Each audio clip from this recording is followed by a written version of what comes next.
The sky above Vekafor was always orange, like a never-ending sunset. The red soil under Rion's boots crunched with every step as he walked across the exploration site. Heat shimmered in the air, and moons hung low in the sky. Rion wiped the sweat off his forehead and adjusted the tool pack on his back. His job was to fix things, but he had a habit of getting involved in more than machines. Vekafor was not just another rock in space. It was the home of ancient ruins older than anything known. That's why both humans and the Siren were here. The Siren were tall, armored, and quiet. They looked like warriors from old legends. Among them was one who stood out even more than the others. Her name was Taela. Taela never removed her armor. Her face was always hidden behind a dark silver helmet. She barely spoke, not even to her own team. When she walked by, people moved out of her way. But Rion didn't. He was too busy trying to fix a broken scanner near the dig site when she arrived. "You're in a dangerous area," she said in a calm voice. Rion didn't look up. "So space. Still, we're both in it." Taela stood still. For a moment, there was silence. Then, without a word, she turned and walked away. That was the first time she spoke to him. Later that day, the digging team found a strange round doorway half buried under stone. The markings on the door didn't match any known Siren or human language, but when Rion looked closely, something about them felt familiar. The lines were smooth, the shapes careful, like someone wanted them to be read. "Not fear." Captain Yoram, the human lead, called everyone to a meeting. "This door is sealed. We don't know what's inside, but we must be careful. If it's a weapon, we can't let it fall into the wrong hands." Taela stood beside her commander but said nothing. Her head turned slightly toward Rion, as if she already guessed what he was thinking. That night, while the others rested in their tents, Rion sat alone outside, watching the stars. He had a small screen in his hand, studying a scan of the door. Symbols. A shadow appeared beside him. He looked up and saw Taela. "You should be sleeping," he said. "I don't sleep much," she replied. "Same," he said with a grin. "Machines don't fix themselves." She sat beside him. Her armor made a soft sound as she moved. Rion glanced at her helmet, but didn't ask to see her face. He didn't need to. "You looked at the door like you knew it," she said. "I don't know it, but something about it feels human. That's not possible. Neither is a sky that glows orange all day. But here we are." She tilted her head, studying him. "You are not like the others. Good or bad, unknown." The next morning, the team began work near the doorway. Rion was checking equipment when the ground shook. A loud crack echoed through the valley. Rocks above the dig site broke free and fell. People screamed and ran. Rion saw a large piece of stone rolling straight toward Taela. Without thinking, he ran forward and tackled her out of the way. They landed hard on the ground. Dust filled the air. When it cleared, Taela was lying on top of him, her armor heavy against his chest. Her helmet was inches from his face. She didn't move at first. Then slowly, she stood and offered her hand. Rion took it and stood up, brushing dust from his clothes. "You saved me," she said. "You looked like you needed it, but I had it under control." "Of course you did," Rion said, smiling. She stared at him, then, in a quiet voice, said, "Thank you, later." The dig site was closed for the day as a safety measure. Rion sat near a crate, drinking water and trying to get dirt out of his boots. Taela walked up to him again. "You risked your life today, so did you?" "No, I mean, you didn't have to. I'm not human." Rion looked up at her. "Doesn't matter." She paused, then asked, "Are you curious what's under this armor?" Rion leaned back and looked at her. Not in fear, not in judgment, just calm interest. "Not really," he said. "I'm more curious about what's inside, not what covers you." She didn't speak. She just stood there, completely still. Then she turned and walked away without another word. Rion watched her go. He didn't know what effect his answer had, but something told him that the armored woman who spoke little had just heard something she didn't expect, maybe even something she had never heard before. In that moment, on a planet of red soil and forgotten history, Something had quietly changed. The morning light on Vecca 4 was soft and golden. It touched the ruins gently, as if the sun itself was trying not to disturb the secrets buried in the ground. Rian stood near the strange round doorway the team had found earlier. The soil had been cleared, the stone polished. The markings were now fully visible. Taylor was already there, standing like a statue in her silver armor. Her eyes were hidden behind her helmet, but Rian felt her watching him. He moved closer to the door and placed his hand on the surface. The stone felt warm, like it was alive. He traced one of the symbols with his fingers. "I've seen something like this before," he said. Softly. Teyla stepped forward. "Where?" "In a book. On Earth." It showed carvings from early human settlements. Long before space travel. Symbols like these. That is not possible. These ruins are older than your species' recorded history. Exactly, Rian said. Which means someone is wrong. Or someone is hiding something. Taylor didn't respond. Her stillness said she was thinking. Rian knelt and opened his tool pack. "I want to scan the layer under this stone. Maybe there's a signal we missed." As he worked, Taylor slowly walked around the doorway. She ran her fingers over a smaller set of markings that curved like a wave. Her voice was quiet. "These lines match our battle songs, but no warrior wrote them. Then who did?" "I don't know," she said. Captain Yorn arrived with a few other officers. He looked tired, like he hadn't slept all night. His voice was sharp. "We've received reports that other teams on Vecca 4 are moving toward this sector. If we wait too long, they'll claim the ruins first." Rian stood. "We need time. This door wasn't made to keep people out. It was made to hold something inside, like a weapon."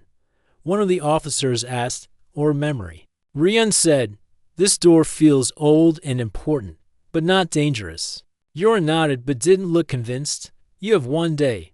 After that, we open it by force." He left with the others, but Taylor stayed. She walked over to Rian and said, "We should not force the past open. It must speak by choice." Rian smiled. "You sound more like a historian than a soldier." "I was once both." That night, Rian returned to his small tent with a data screen full of symbol scans. He compared them to old Earth symbols, matching one shape at a time. It was slow work. But the pieces began to come together. A pattern appeared. He saw a phrase repeating, "Bound by sky, divided by silence." He didn't know what it meant, but it felt important. It wasn't just art. It was a message. Outside his tent, a shadow moved. Rian opened the flap and saw Taylor standing under the stars. "Couldn't sleep?" he asked. "No," she said. He motioned for her to sit. She did, her armor pressing into the soft ground. "I translated part of the symbols," Rian told her. "It talks about something that was shared between two people, or maybe two kinds of people." Taylor looked up at the sky. "Long ago, the Siren believed we were not alone. We had stories of a brother race lost in time." Rian raised an eyebrow. "You mean humans?" "It was just legend," she said. "But now I'm not sure." Rian pulled a metal piece from his pocket. It was shaped like a sun and had fallen from the stone wall earlier.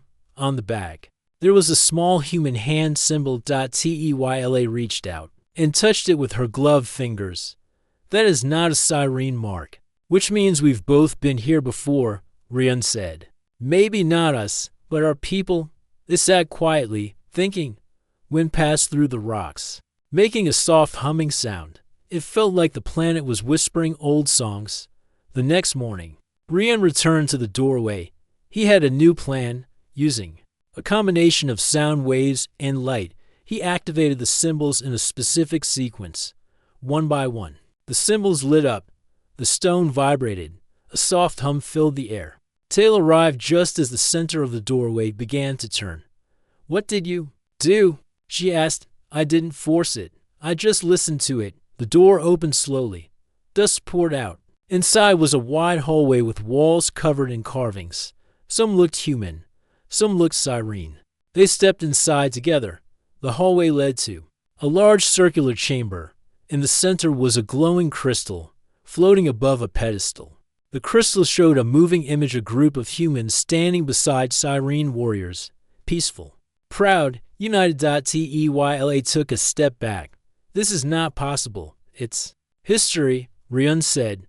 The part nobody told us. They stood in silence, watching the past unfold in light. A deep voice echoed in the room, repeating the same phrase into languages. We are not two.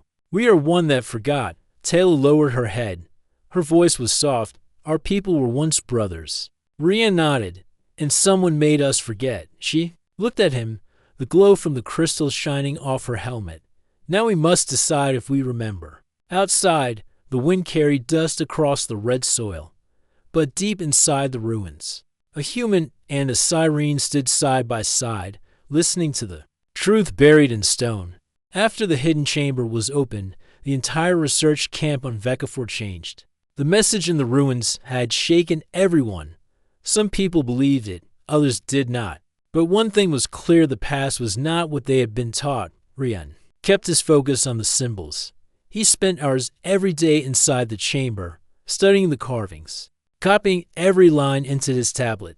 He wanted to understand everything, not just the symbols.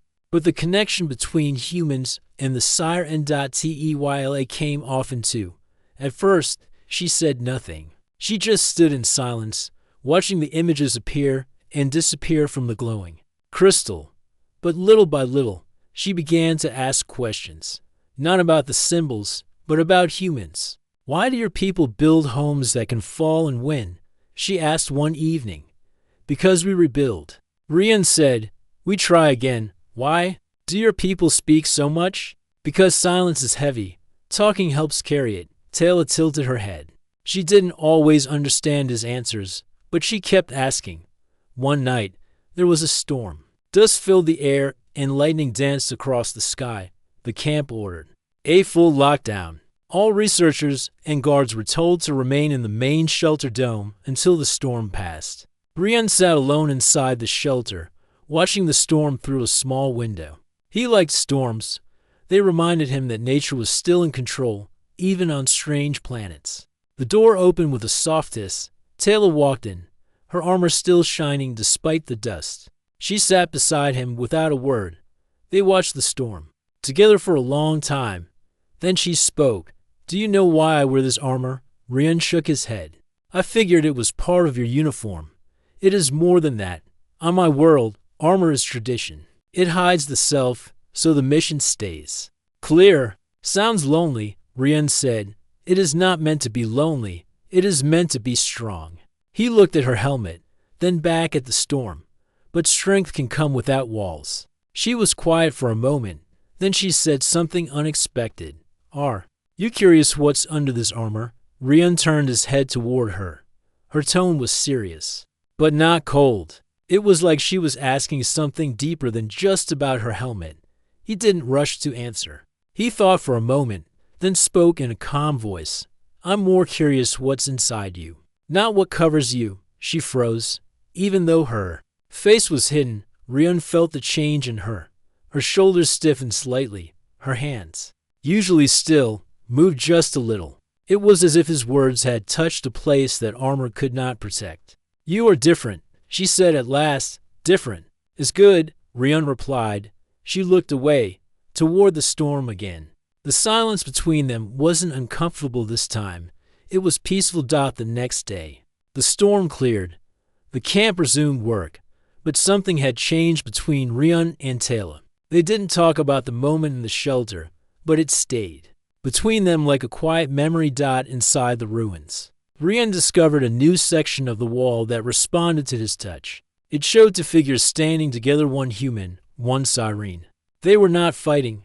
They were holding hands. Above them, a new phrase appeared. Unity is not made, it is remembered. Taylor stood beside him, reading the words slowly. This place was not just for storage, she said. It was made for learning, for healing. Rian nodded. Like a memory chamber. They sat near the crystal, watching the images shift. Rian took off his gloves and placed both hands on the pedestal. A faint light passed over his skin. For a second, the crystal responded by showing a human child sitting with a siren elder, listening to a story. Taylor watched closely. It responds to you more than to me. Maybe it knows I have questions, Rian said with a smile. You ask many because I want to understand. She looked at him. And if the truth is painful, then it's even more important to hear. Later, as they walked back to the surface, Taylor spoke again. When I was younger, I wanted to be a warrior, but I also liked old stories. My teachers said stories made the mind soft. Mine said they made the heart strong, Rian replied. She gave a soft sound that might have been a laugh. Maybe we both had strange teachers, or maybe the best kind. As they walked into the light, something unspoken passed between them, a quiet trust. A feeling that the wall between their worlds was no longer so high. That night, Rian sat outside his tent, looking at the stars. He thought about the past, about the images in the ruins, and about Taylor's question, "Are you curious what's under this armor?" He realized her question wasn't just about her suit. It was about trust, about fear, about being seen. And his answer had been honest. He didn't care about the metal or the helmet. He cared about her mind, her choices, her silence, and her questions. He looked up at the sky and smiled. The stars above Vecca 4 blinked quietly, holding more secrets still. But Rian knew one thing. For sure, armor could hide many things, but it couldn't hide truth forever. The sun rose quietly over Vecca 4, casting long shadows across the red stone. In the early light, the ancient ruins looked like sleeping giants waiting to wake. The wind was soft, carrying with it the silence of old memories.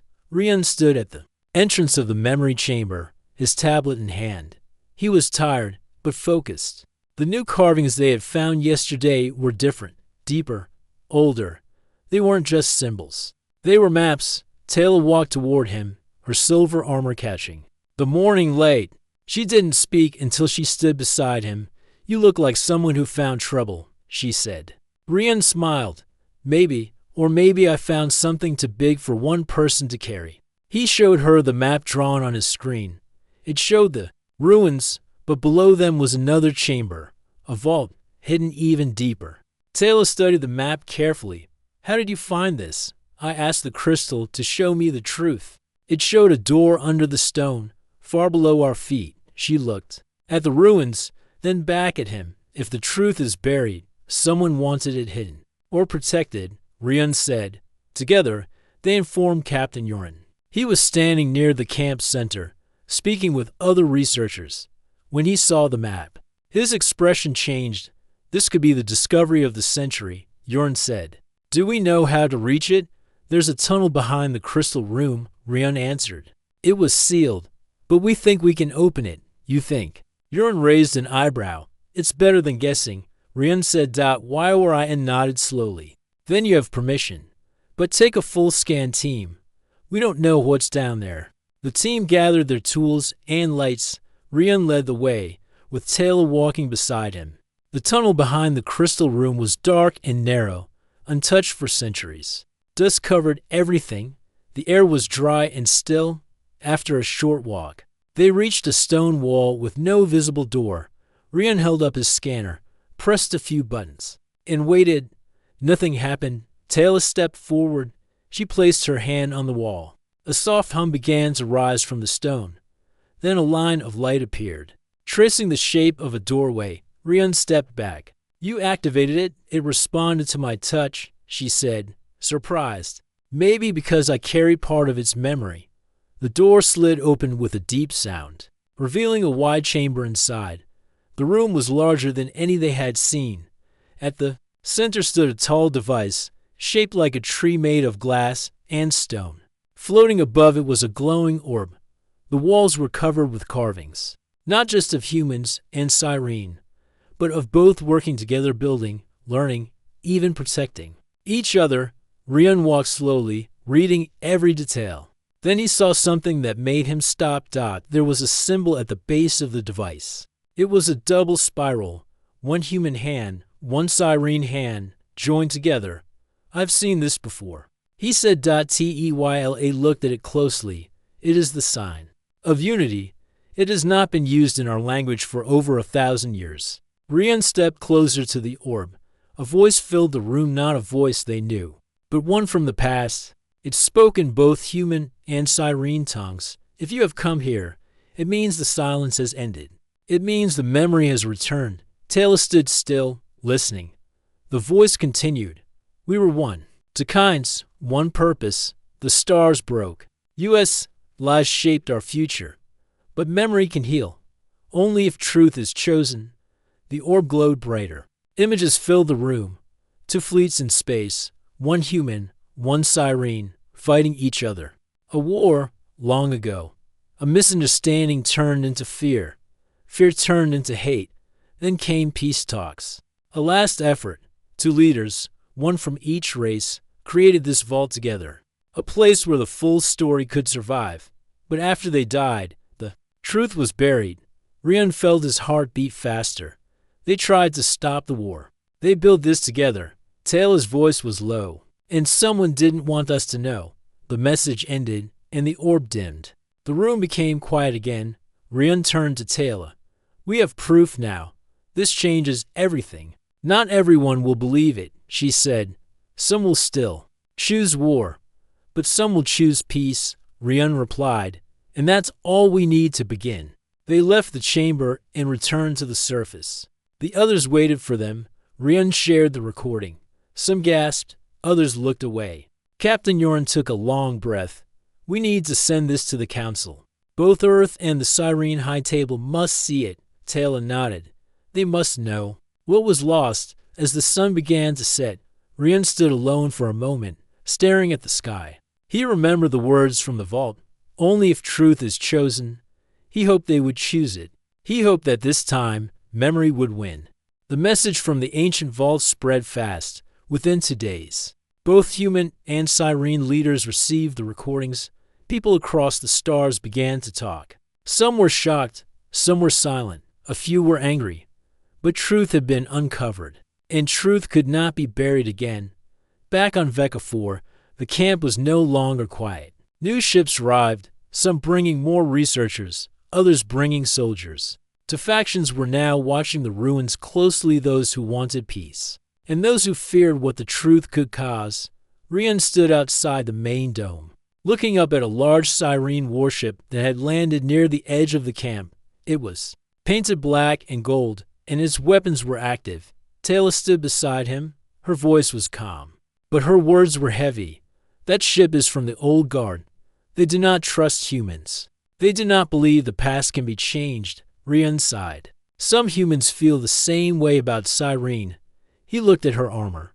Are we walking toward peace? Or another war? Taylor answered without delay. That depends on what we do now. A meeting was called that evening. Leaders from both sides sat at a long table in the center of the camp. Rian and Taylor stood nearby as the two groups argued. The ruins are Siren property. One of the old guard officers said. Humans have no right to be here. Captain Yorn responded firmly. Your own people built the vault with ours. The recordings show that clearly. It could be a trick, someone else said. Old stories made to confuse. Rian stepped forward. It's not a trick. You saw the same images we did. The truth is in the stone, in the symbols, in the voices.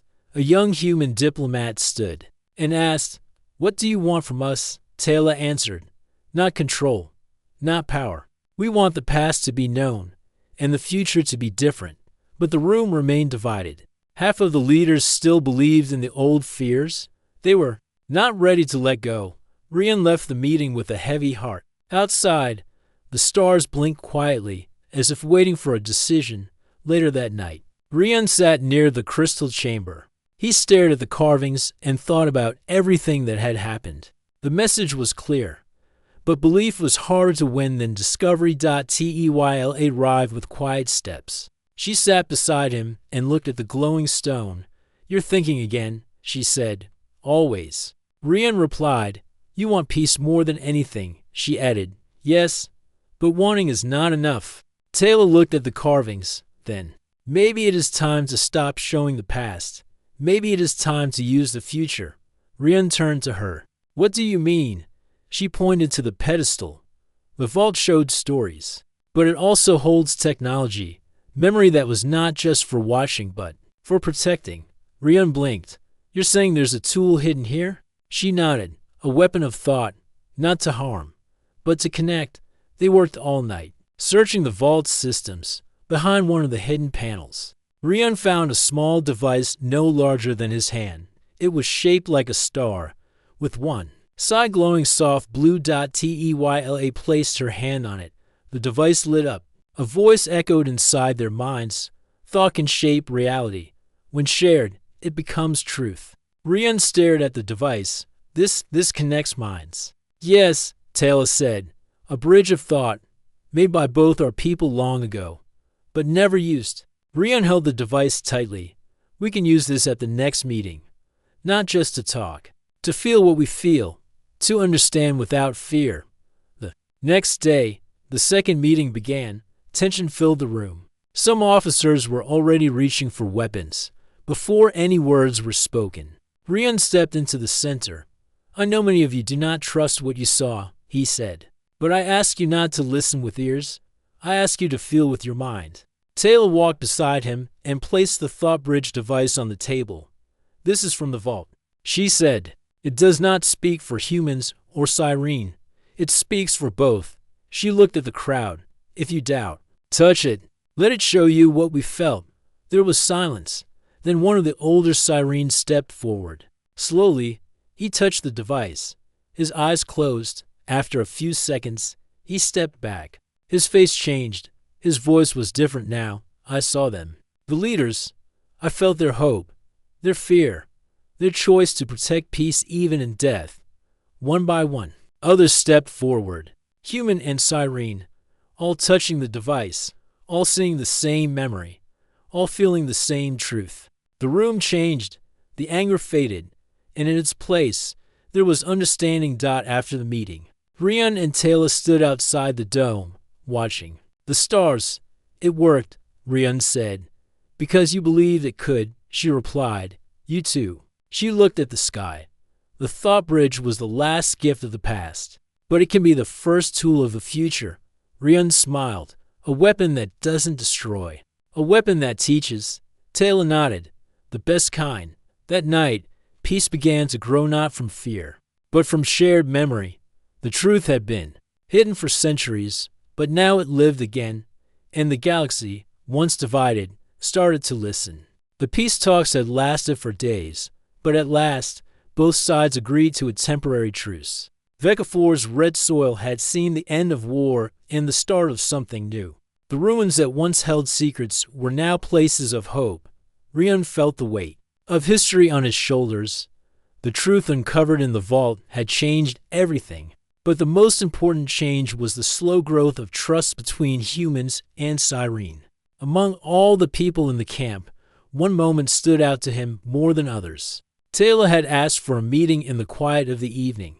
The sun was low, painting the sky with soft pinks and golds. She stood outside the main tent, her armor still shining as usual. But this time, something was different in her eyes. Rian approached slowly. You asked to see me. Yes, she said. Her voice was softer than usual. I want to speak freely. Without armor, Rian blinked. Without armor, she nodded. There's a tradition on my world. A sign of trust is to remove the armor, to show the true self. He smiled gently. I'd like to see that. Teyla stepped to the side, slowly. She lifted the front of her helmet. The metal slid back, revealing her face for the first time. Rian looked closely. Her skin was smooth, her eyes deep and thoughtful. There was strength in her gaze, but also vulnerability. For a moment, they just looked at each other. No words were needed. Teyla sat beside him on a rock near the campfire. The cool night air was calm. She spoke first. When I was a child, I thought armor was protection from the world. But now, I see it can be a cage. Rian nodded. Sometimes. The hardest armor to remove is the one we carry inside. She smiled faintly. You helped me see that. Did my answer surprise you? When I said I cared more about what's inside, she looked down. Yes, I was not ready to hear it, but I needed to. They shared stories then, speaking slowly about their pasts. Rian talked about Earth and growing up among people who were told to fear the unknown. Taylor spoke of the Cyrene warriors taught to hide feelings behind steel. I learned that fear is a shield, she said. But shields can block light too.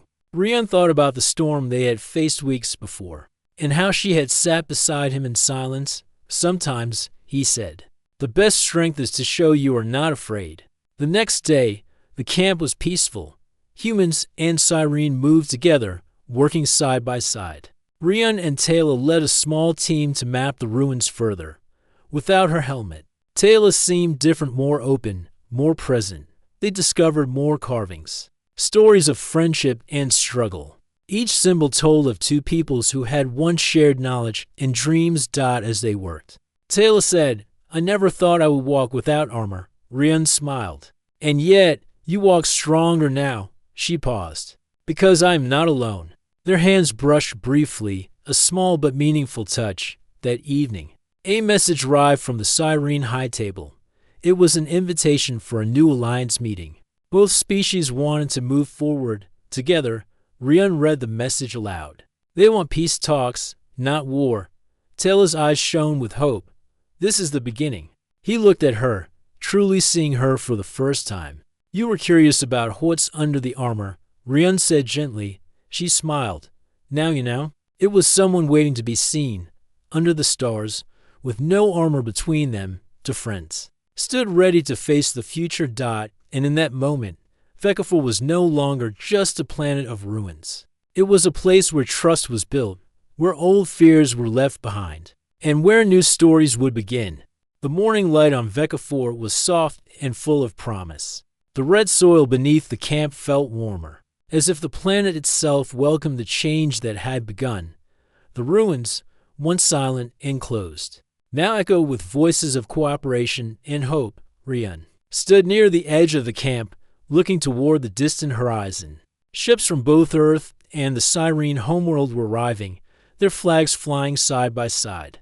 A new mission was about to begin, one of unity, exploration, and learning. Taylor joined him quietly, her face bare and her eyes shining with quiet determination. Are you ready for what comes next? She asked. Rian smiled. I am, because now we move forward together. The new alliance was not just a treaty or a promise on paper. It was built through small steps, shared meals, joint research, and open conversations. Humans and Cyrene learned from each other, sharing stories and knowledge. In the weeks that followed, Rian and Taylor led a team back into the ancient ruins. This time, they explored deeper than before.